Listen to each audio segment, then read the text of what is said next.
Hidup Jokowi!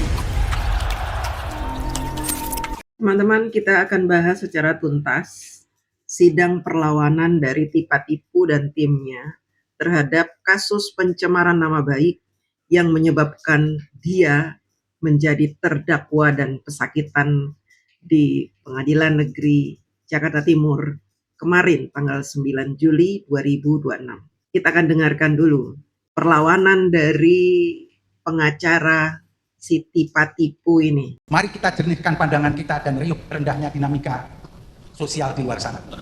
Kami melihat ada dikotomi yang keliru dalam memandang perkara ini. Di satu sisi, para pendukung Joko Widodo kerap menuntut dengan keras agar terdakwa dijatuhi hukuman yang berat.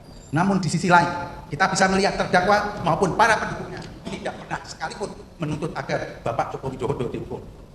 Pengacara ini mengatakan bahwa kami pendukung Bapak Jokowi menginginkan si Tipa Tipu itu di penjara 12 tahun. Sementara mereka katanya tidak pernah menuntut Pak Jokowi untuk dihukum. Pengacara ini merasa bahwa dia ini adalah orang tua, sehingga kita harus maklum jika dia mengalami delusi, mengalami hilang ingatan, mengalami kepikunan.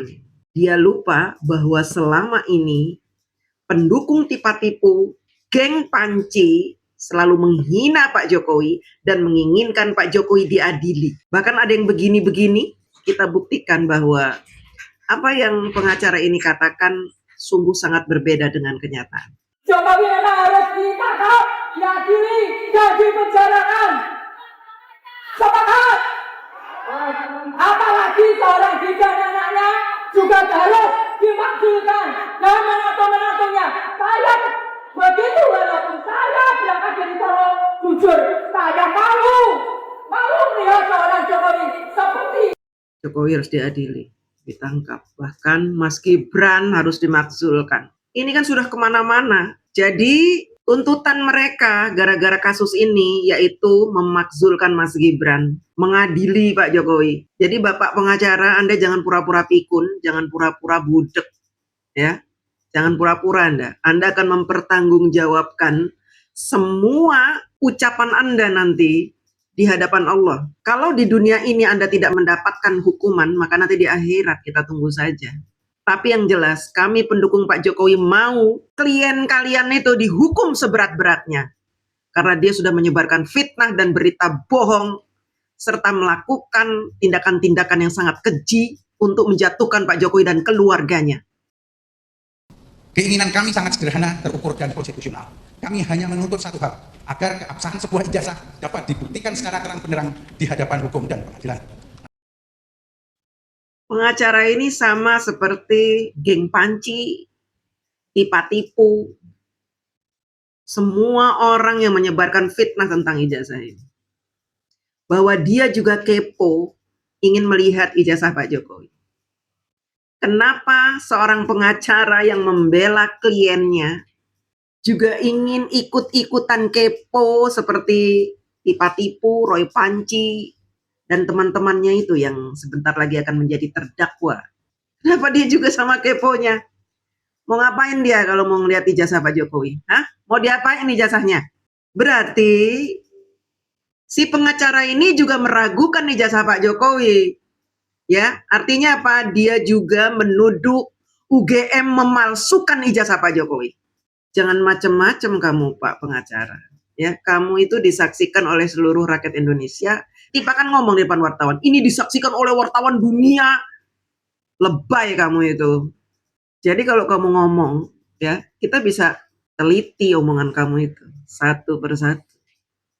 Kita kuliti kamu. Kamu menguliti Pak Jokowi, kami akan menguliti kamu. Sampai habis kamu saya kuliti. Bagaimana mungkin seorang dihukum karena dianggap memfitnah dan mencemarkan nama baik atas suatu objek, jika objek itu sendiri, yakni kebenaran atau ketidakbenaran ijazah tersebut, tidak pernah dibongkar, dibuka, dan dibuktikan secara transparan di dalam sidang.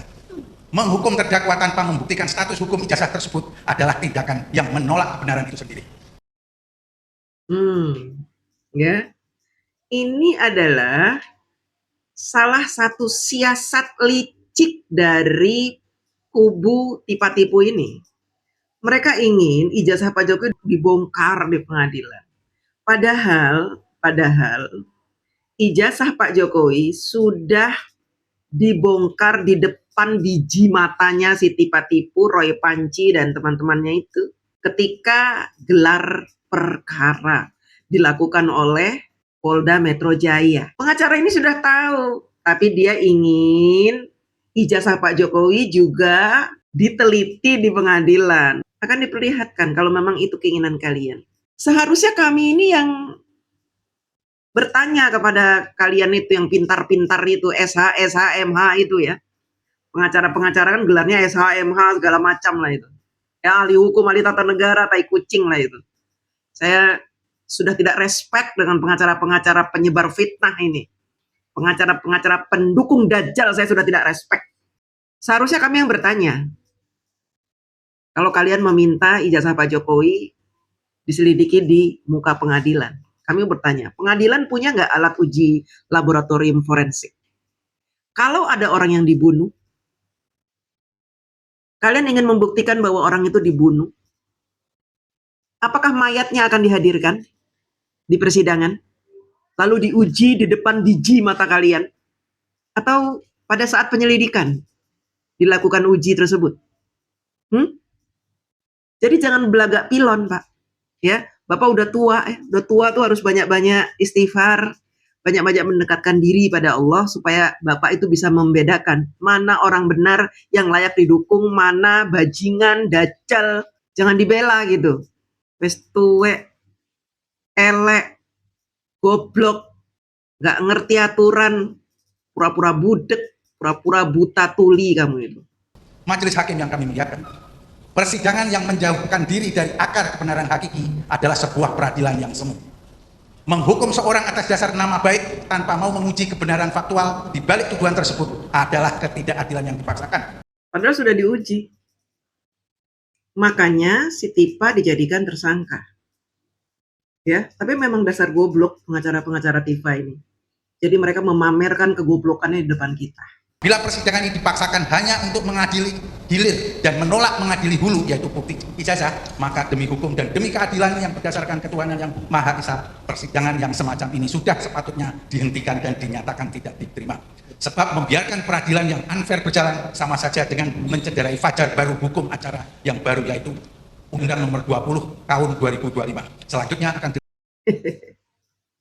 ujung-ujungnya minta dihentikan sidangnya. Ya.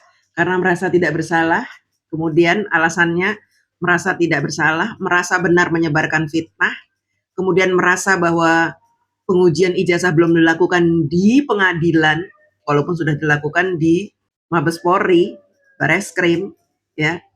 Tapi dia tetap merasa karena ini belum diperlihatkan ijazahnya, belum dibuktikan keasliannya di depan sidang, maka dia anggap sidang tersebut tidak sah, jadi harus dihentikan. Kan goblok. Mereka hanya mencari-cari cara. Bagaimana supaya sidang ini bisa dihentikan? Bagaimana supaya si spiritualitil itu ya tidak dihukum? Lokus delikti atau tempat kejadian tindak pidana berada di MNC Conference Hall INews Tower, Kecamatan Menteng, Jakarta Pusat.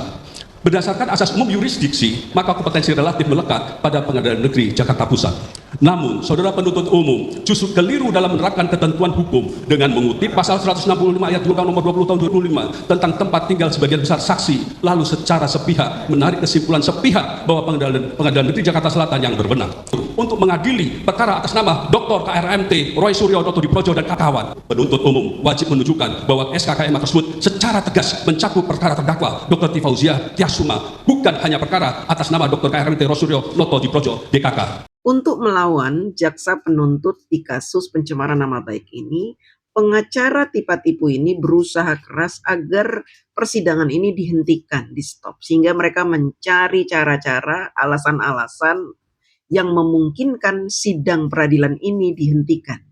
Yang pertama yaitu tadi sudah disampaikan oleh si bapak tua bahwa ijazah belum diadili di pengadilan, sehingga tidak bisa si tipa-tipu ini dianggap tersangka. Jadi harus diadili dulu di pengadilan. Padahal kasusnya tentang pencemaran nama baik, bukan pengadilan tentang ijazahnya Pak Jokowi asli atau tidak. Karena penyelidikan, penelitian ijazah tersebut asli atau tidak sudah dilakukan oleh Bareskrim.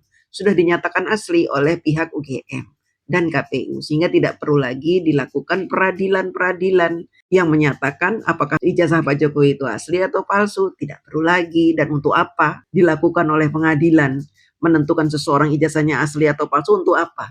Untuk apa dilakukan itu? Tidak ada penting-pentingnya gitu. Seperti buang-buang waktu saja. Dan memang mereka ini orang gila yang ingin mengerjai pengadilan. Kalau orang-orang gila ini diikuti kemauannya, maka nanti seluruh Indonesia, pengadilan yang ada di seluruh Indonesia, akhirnya akan melakukan hal yang sama.